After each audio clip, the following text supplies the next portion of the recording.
Yep, salut à tous. Donc jour numéro 2 dans la vallée de Bada. Et, et ben, c'est super, hein, je me régale. C'est de nouveau dans la jungle. Ah, la lumière est mieux, j'ai l'impression là, non? Voilà, de nouveau dans la jungle donc. Vallée de Bada, bah, toujours. C'est magnifique, hein. Regardez ça, pleine jungle. Et là on fait un petit crochet par une cascade. Voilà.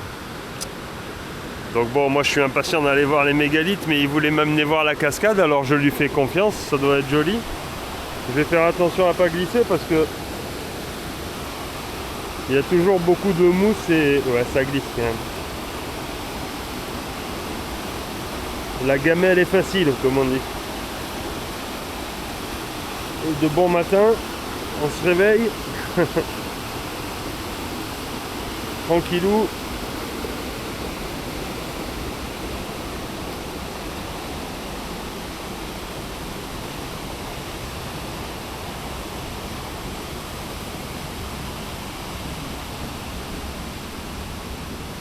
Ouais, bon, des cascades, c'est vrai que j'en ai vu quelques-unes, des très jolies.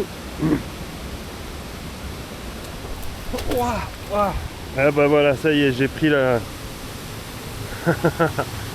Putain, j'ai mis le pied... Pardon. J'ai mis le pied dans du sable bien mou, je suis trempé.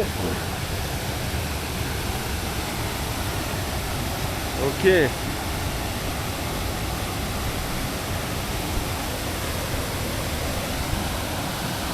Allez. I put the feet in the water.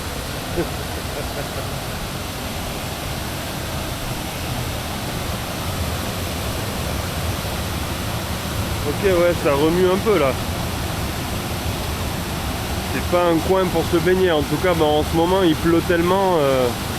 Hier, il est tombé des cordes encore. Donc, donc là, en ce moment, il y a beaucoup d'eau, quoi. Et on voit tous ces gros rochers, donc c'est ceux-là même qu'ils utilisent pour faire les statues et les calambas.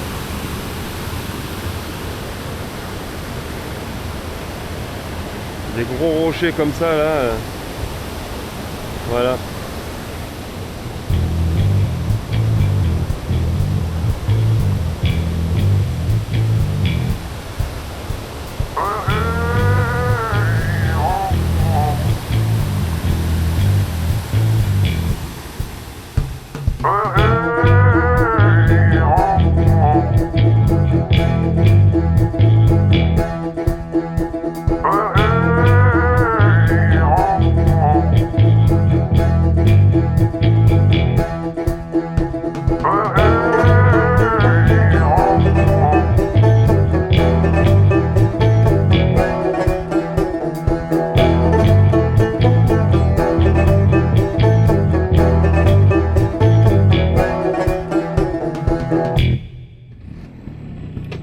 Ouais, donc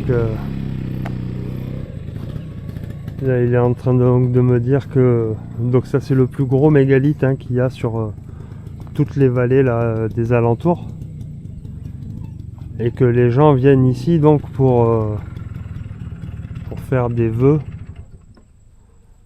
pour voilà, quand ils demandent bah, la santé pour leur enfant ou voilà, toutes sortes de choses comme ça. Ils viennent ici pour prier en gros euh, cette divinité. Donc ici, cette statue elle a les yeux plus ronds que certaines autres. Voilà ce que je peux dire. Sinon il y a toujours cette même forme autour du nez. Toujours les mains comme ça. Donc figure masculine. Avec les deux tétons aussi bien marqués. Les bras. Et là, ben de haut, elle fait plus de 3 mètres. Hein. Et de large, ouais, un bon mètre 50. Je pense que je vais me prendre en photo à côté de toute façon, donc vous verrez un peu la taille, mais pour beaucoup vous la connaissez cette figure, puisque c'est l'une des plus connues, hein, c'est la plus connue de la vallée de Bada.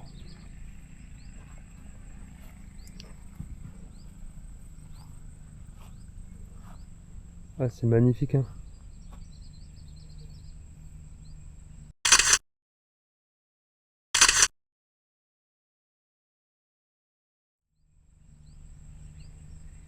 C'est énorme. Alors je sais pas de combien elle est plantée dans le sol, mais ça doit être un bon 2 mètres aussi. Ah, c'est énorme comme figure, hein.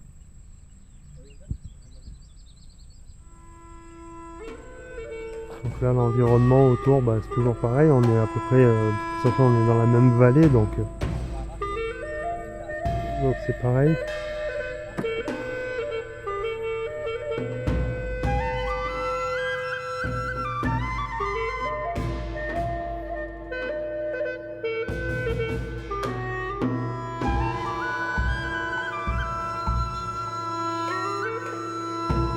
Voilà, voilà. Magnifique. Bah ouais, c'était un rêve, hein, depuis que je voyais ces images sur internet, je me disais un jour j'y serai. Et donc voilà, j'y suis, hein. Je vais moi aussi faire un vœu à y être. Bon, donc là de nouveau on rentre dans le jardin de particuliers. Ah oui, le café. Ouais.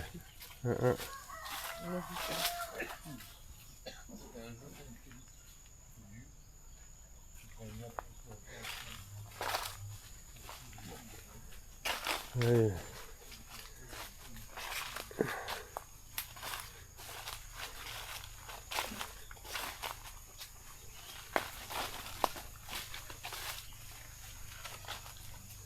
Voilà, ça va vous faire crapahuter un petit peu dans la jungle. C'est bien. Oui, moi j'aime bien, mais alors après Alain, il faut qu'il soit passionné pour faire ça, parce que Ah ouais, il marche jamais. d'accord. Ok, ouais. Alors on va voir.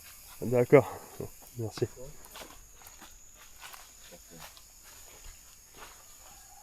Ok.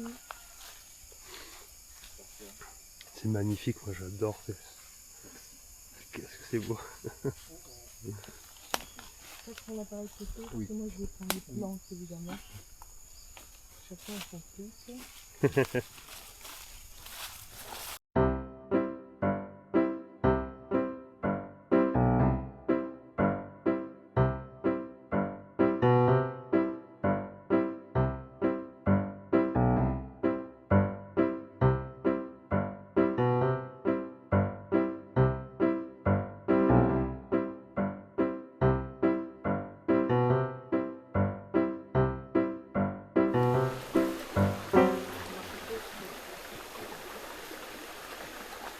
Ah waouh, superbe. Oh, ouais, magnifique. Ah oui, ça c'est beau. Ça. Ah, c'est beau ça. Ouais, super.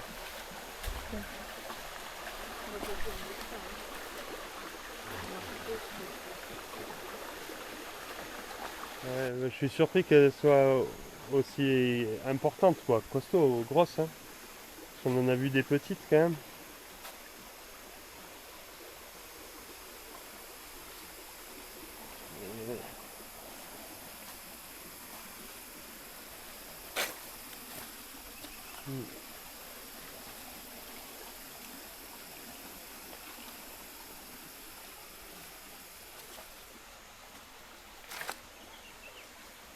Balèze.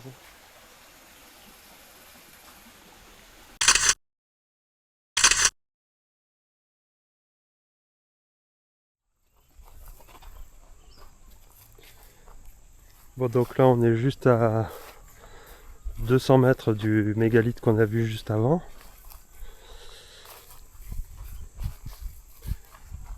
Et là je vois le panneau. Après je sais pas où est la statue. Mais l'autre, celui d'avant, était vraiment joli, hein. Ouais. Ah ouais. Ça y est, je la vois, elle est plantée là dans le champ.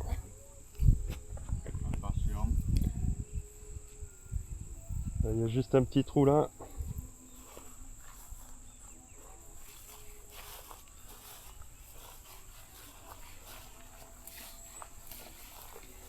Et elle est là en bas dans le...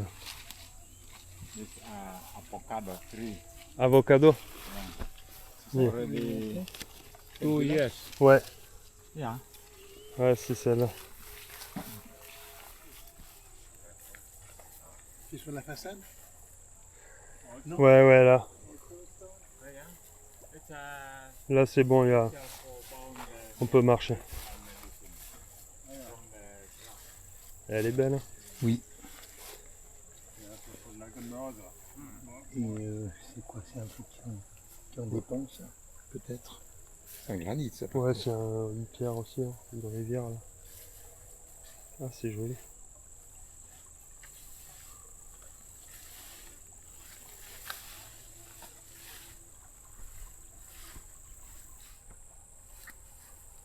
too old. Donc ouais, c'est un chef de guerre. Yes. Et a priori, c'est sa spécialité, c'était d'étrangler les gens. Qui a ce personnage? Ouais. Manitou, c'est lui? Donc, the name of this one is Payme. Payme. Paimé. Yeah. Payme. And so he kills the guy to strangle. Yeah, yeah. So he doesn't use knife, he Yeah. use cord. So voilà, c'est ça. Sa spécialité, c'était d'étrangler les gens. Impeccable. Chef de guerre. Ouais.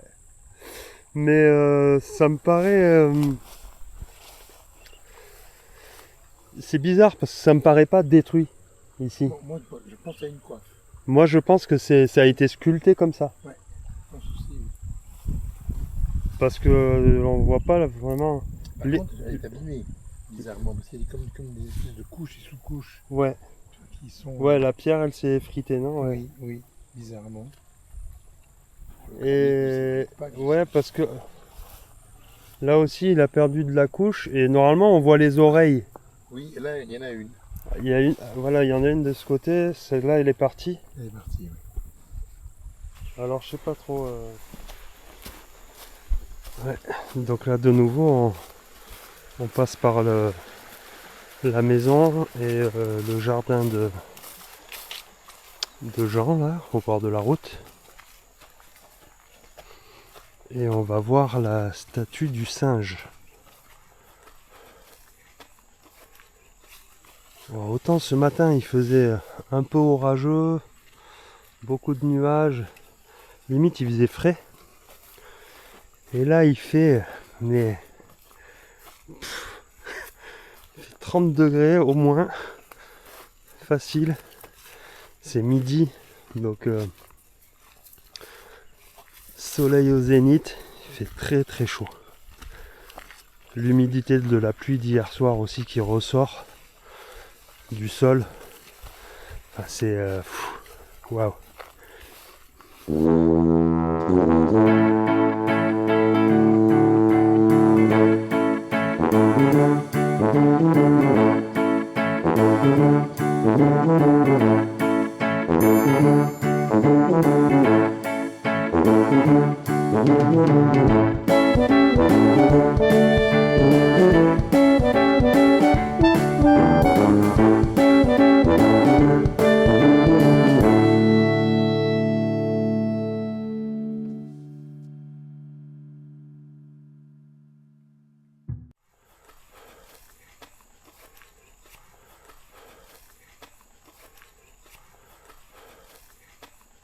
Voilà, c'est magnifique, hein. Regardez les nénuphars. Cette maison là, bah ouais, c'est le rêve, hein. Alors est-ce que j'habiterai une maison comme ça à l'année, je sais pas, mais en tant que maison de vacances, c'est super reposant et c'est tellement beau de se lever là tous les matins, ça doit être quelque chose, hein. Donc voici la statue du singe, le monkey.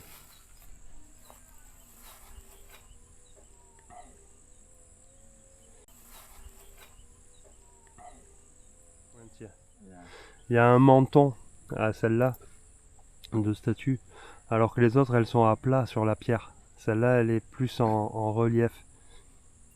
Mais bon, il y a pareil, il y a toujours le sexe, donc qui fait dire que c'est un mâle. Il y a toujours la forme des deux bras, il y a toujours les oreilles aussi. Local people call this Watu Oba. Watu Oba. Watu means stone, Oba is monkey. Ok, Watu c'est pierre et Oba c'est un singe. Nice. Donc là on est à côté de la pierre du singe. Et on voit cette calamba. Mais qui est pas finie en fait.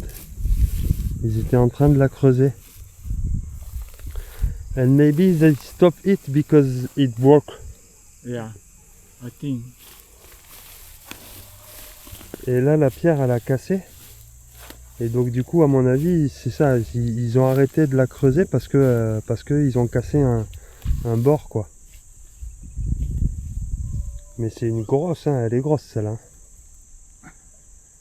Elle est beaucoup plus grosse que les deux premières qu'on a vues. Hein. Yeah, waouh. Bon donc là ouais, devant cette calamba. Je lui dis mais comment il bouge ces pierres alors c'est pas possible, ça, elle est grosse celle-là. Alors il me dit oui elle fait au moins 3-4 tonnes. Je dis ouais je suis d'accord à peu près 4 tonnes. Et je lui dis comment il la bouge alors. Et il m'a redit hein, que les anciens avaient un pouvoir magique. En fait il m'a dit que dans les pierres il y avait des esprits. Et le roi des pierres, il s'appelle Datu. Et quand ils arrivent à communiquer avec ce roi des pierres, et ben ils arrivent à annuler le poids de la pierre. Donc à couper en fait, comme je disais, hein, en gros, de couper la gravité. Et donc la pierre devient légère. Et ils arrivent à la transporter.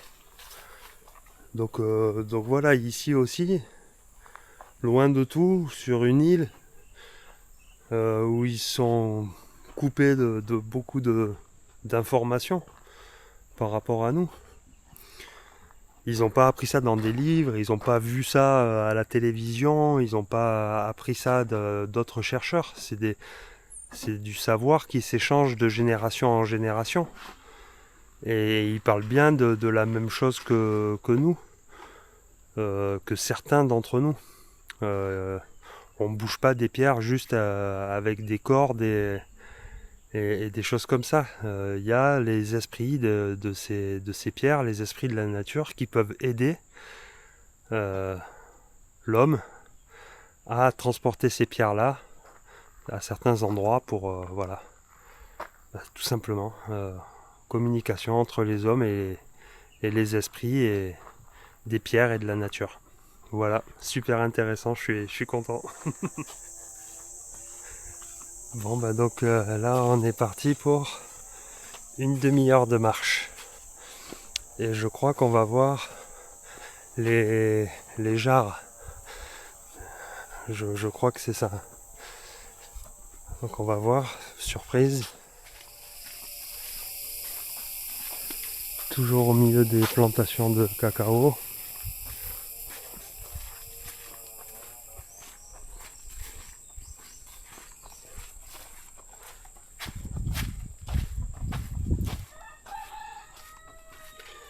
Il y a des poules partout.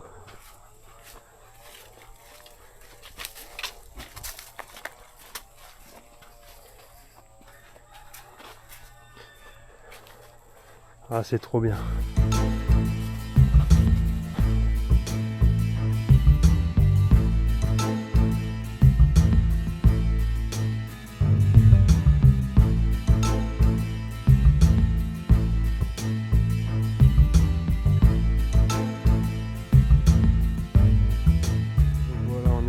Sur le lieu, bon il n'y a pas une demi-heure de marche, hein. Peut-être une demi-heure aller-retour. Mais voilà, donc des jarres cassées, mais elles sont quand même énormes.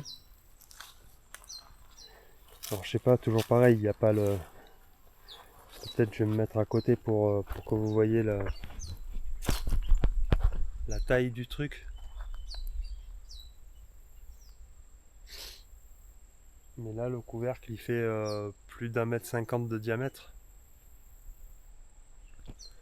La jarre du fond, à mon avis, celle-là ils l'ont pas fini, c'est un peu comme ce matin. Ils ont commencé à la creuser et elle s'est cassée sur les bords. Et du coup ils ont arrêté de la creuser, je pense. Mais là celle-là elle était creuse et ben, elle s'est cassée.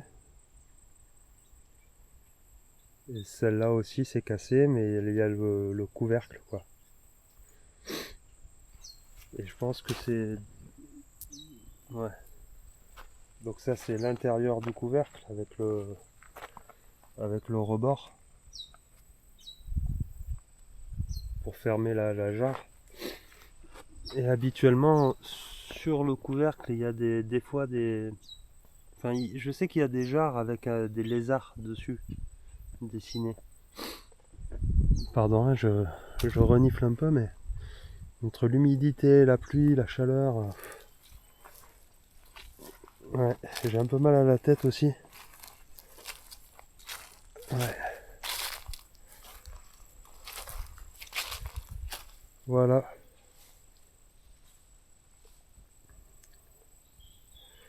Voilà donc un autre site et donc toujours pareil, hein, ils pensent que c'était donc comme un cimetière en fait, hein, que ils s'en servaient pour mettre les corps des défunts à l'intérieur. Alors comme je vous expliquais le premier jour, est-ce que c'est une réalité pour toutes ces jarres? Est-ce que c'était vraiment ça, l'utilité de ces jarres? Ou est-ce que ça a été un réemploi? Je sais pas. Personne ne sait à mon avis.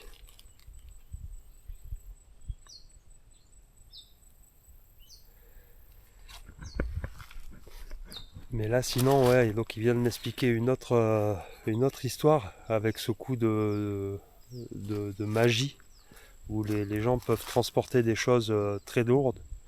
Il me disait qu'un jour dans une rivière, il y a un gars qui était en train d'excaver avec une pelle mécanique et il a perdu le bout de sa pelle. Donc c'était un truc qui pouvait prendre 1 mètre cube. Donc c'est une grosse pelle mécanique hein, en métal. Et il a proposé 1 million à qui pouvait l'aider à enlever à récupérer sa pelle dans la rivière. Et ils sont allés chercher quelqu'un.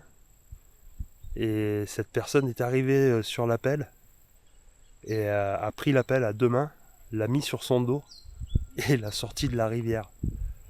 Et il me dit non, c'est la vérité quoi. Il a confiance aux gens qui lui ont raconté ça et il sait, c'est pas quelque chose de... Pour eux c'est normal quoi. Ils savent que ça existe et donc c'est pour ça que la personne qui avait perdu sa pelle a fait appel à quelqu'un du village. Et parce qu'ils savaient que ça existait, ces gens-là qui peuvent transporter des choses hyper lourdes. D'accord.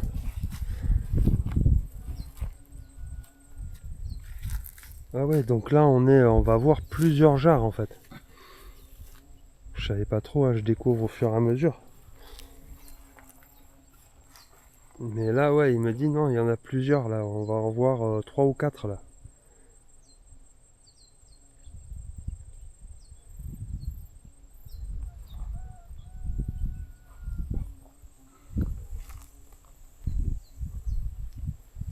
Ok. Ah ouais, big one. So there is because I have seen few with like lizard on it. It's maybe the other one or no? Yeah. There is a form like this. Another place. In another place, Yeah. okay. Ouais, donc à peine le temps de ranger la caméra, en fait, on arrive sur d'autres jarres. Donc là, c'est vraiment l'endroit où il y avait beaucoup de jarres. Et là, le capuchon il est vraiment gros, quoi. Toujours pareil, plus de 1,50 m. Hein. Bon, donc là, on s'éloigne, on est sorti des herbes hautes. On retourne dans les rizières pour toujours aller chercher les jarres. Donc ouais, de toute façon il connaît le truc, hein. S'il m'a dit une demi-heure, c'est qu'il y a une demi-heure.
Wow.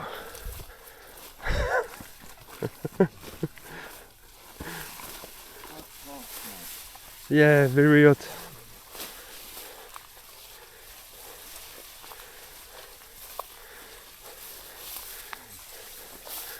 Okay.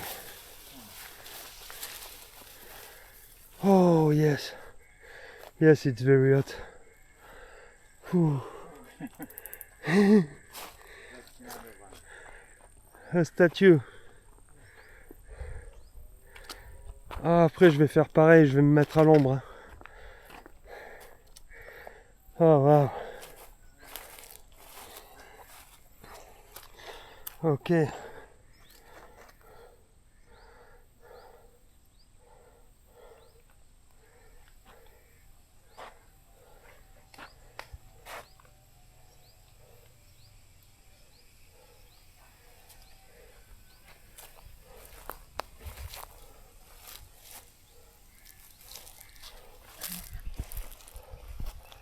Ah yes,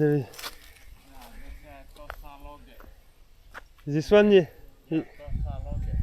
Tosalode. It's a female. Yeah, Female, hein? Tosalode is owner this land. Ah, it's the name of the owner. Ok, ils lui ont donné le nom du propriétaire du champ. And this one, Batu Boy. Batu Boy. Batu Boy. Batu Boy. Yeah, boy is a pig. Cochon. Ah, un cochon. Ah, yeah. Ah non, but it's... ok.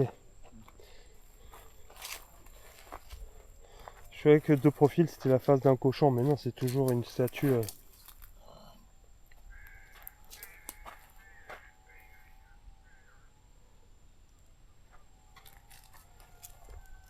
Yes, on this one we don't see very well. A lot of water maybe pass on it.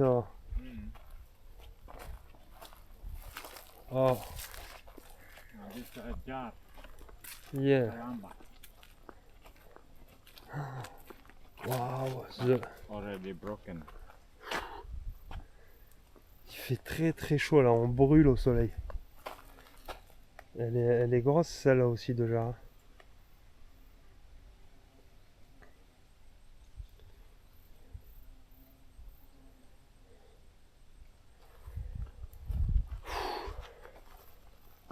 Waouh.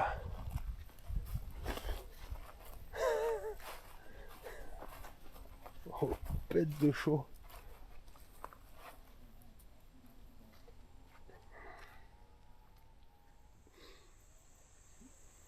Donc là on arrive un peu, on continue ce parcours là, vous voyez il y a des chemins en fait comme ça qui relient plusieurs calambas. Donc on est vraiment dans une zone avec beaucoup de ces calambas. Celle-là est énorme, c'est la plus grosse en fait, il me dit de tout ce mini parc de calambas. Et en fait celle-là elle est spéciale aussi parce qu'elle est séparée en deux. Et alors je sais pas, bon à mon avis c'est aussi une histoire parce que je sais pas si vous voyez bien. Remarque cette caméra elle va sous l'eau mais on verra pas beaucoup plus. Elle est séparée en deux, vous voyez. Il y a une sorte d'arête là. Et donc ça aurait été la calamba pour le roi et la reine. Alors ils disent ça parce que c'est la plus grosse des calambas. Et en plus comme elle est séparée en deux, donc ce serait pour deux personnes. Et ils disent le roi et la reine. Voilà, alors je sais pas, hein. Peut-être que c'est vrai. Hein. Je dis pas. Mais bon, toujours aucune inscription hein, sur ces pierres.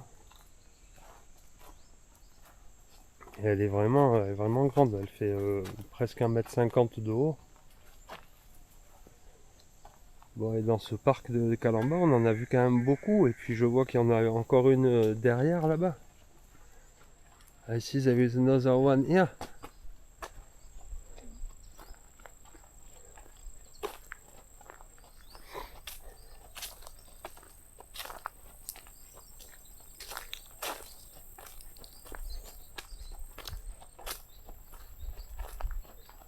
Ouais, celle-là, elle est plus haute encore. Hein.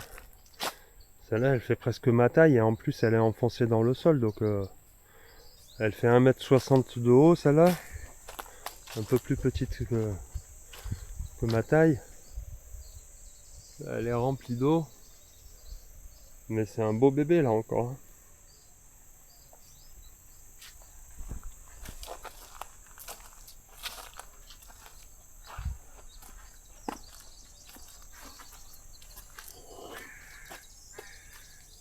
Ouais, belle cuve encore. Hein. Ouais, j'en vois encore là-bas au fond. Et donc là, ils avaient quand même aménagé. Maintenant, c'est un peu laissé à l'abandon. Je pense qu'il n'y a pas vraiment beaucoup de touristes qui viennent ici. Ils me disaient en gros 1000 par an. Bon, 1000 par an, ça fait 3 par jour. Donc ouais, c'est pas énorme. Hein. Allez, on va se rapprocher des autres là-bas. Mais on va profiter de l'ombre un peu ici et il y a un courant d'air très agréable. Donc là on arrive sur une jarre qui n'a pas été finie. En plus celle-là elle est un peu particulière. Bon, elle est enterrée à moitié. Mais ici donc vous voyez qu'ils étaient en train de former peut-être le couvercle. Et de l'autre côté c'est plus plat, c'est comme le fond. Mais du coup ça ce serait le fond et ça ce serait le haut. Et donc elle a une forme un petit peu en cône.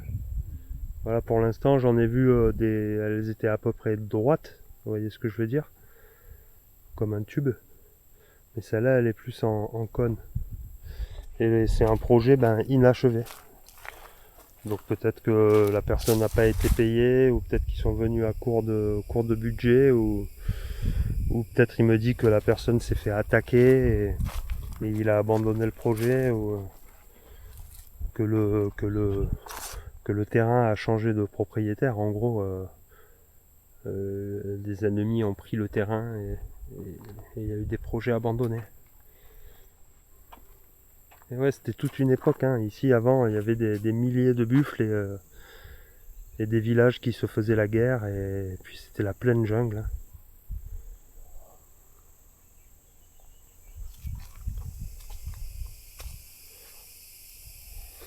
Donc là, on est devant une autre pierre un petit peu spéciale, parce que j'avais pas remarqué, mais parce que je pensais que c'était une sorte de jarre, mais plus verticale, moins grande, enfin voilà, je savais pas trop. Mais en fait, ici sur le côté, on peut voir les yeux. Donc en fait, c'était une statue. Et il y a ce trou là. Et il me dit qu'en fait, la pierre, elle est un peu salée. Et que c'est possible, alors c'est juste une idée ou une théorie, ou voilà, que ce soit les buffles qui viennent lécher la pierre. Il a vu ça dans d'autres coins, et faire le trou. Bon, alors je sais pas, ça me paraît un peu gros, parce que c'est quand même mais pourquoi pas, avec l'action de l'eau, et puis le trou grossit à force et tout ça. Ou alors ils ont tout simplement fait une cuve au-dessus de la tête de cette statue, je sais pas pourquoi. Voilà, un effet de style. Mais donc c'était une statue, c'est pas une... Ouais, on voit bien les yeux là. Donc ouais, hein. Hop, il y a un miroir là, c'est marrant. Ouh. Yeah. Et voilà, le pass il continue comme ça et tout, c'est vraiment grand comme site. Bon, donc on est là devant cette statue qui sera peut-être la dernière de la journée, et donc la dernière de mon voyage peut-être, je sais pas trop, des fois peut-être il me réserve une autre surprise, mais c'est une énorme pierre.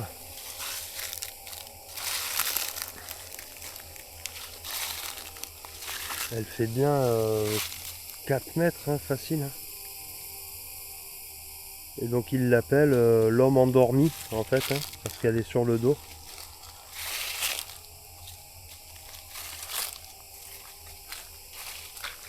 C'est vraiment une énorme pierre. Bon, je pense que je vais prendre une photo à côté, toujours pareil, pour montrer, donner une idée de la taille. Mais elle est magnifique. Donc on en aura vu des grosses pierres, hein, quand même. Hein. Il y a l'énorme qu'on a vu un peu de travers là, plantée dans le sol, mais après celle de la rivière ce matin était grosse. Celle-là est très grosse aussi. Puis vous imaginez sous cette jungle combien il doit y avoir de pierres encore, et combien il doit y avoir de choses à découvrir.